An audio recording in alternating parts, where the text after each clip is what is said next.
this country. All right, guys, last question. Right there. President, thank you. A question for you and then a question for the doctors on childcare. Sure.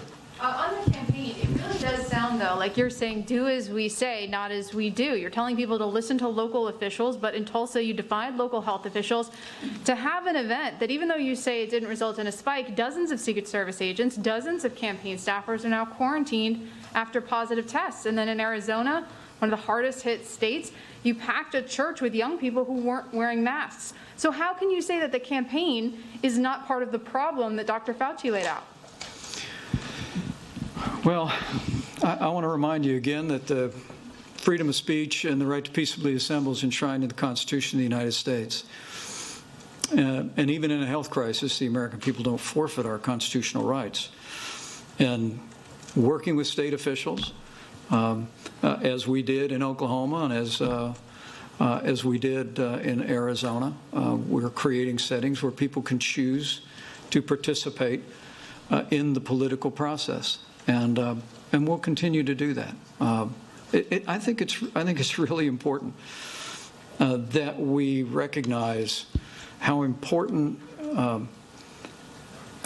freedom and personal responsibility are to this entire equation. But allowing younger Americans to understand, particularly in the counties that are most impacted, the unique challenges that we're facing in their age group, we think is important.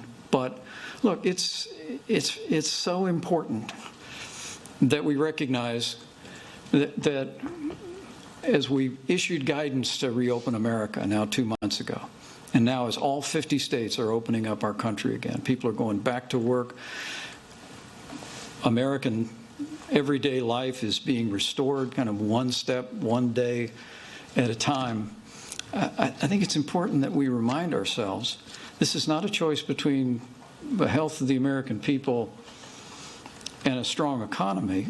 There are profound health implications to the lockdowns through which we just passed. I heard a statistic not long ago at a task force briefing that in one jurisdiction there had been a 50% increase in the number of people presenting at emergency rooms having attempted suicide.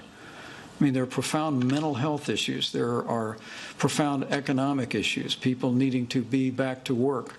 And so our objective here today is just to make sure the American people know in 34 states, the cases are largely stable, and there's no combination of rising cases and rising positivity rates. That's a tribute to the American people. And in the 16 states we're focused on today, we simply want to equip particularly young people with the knowledge of the part that they can play in stemming the rising tide of new cases. Not because the coronavirus represents a significant threat to them. In most cases, it doesn't if you're a younger American, but because no younger American would ever want to spread the coronavirus to someone who would have a serious outcome. But I'm grateful for the time today. We hope this has been helpful. And we'll be back with more information as time goes on. Thank you.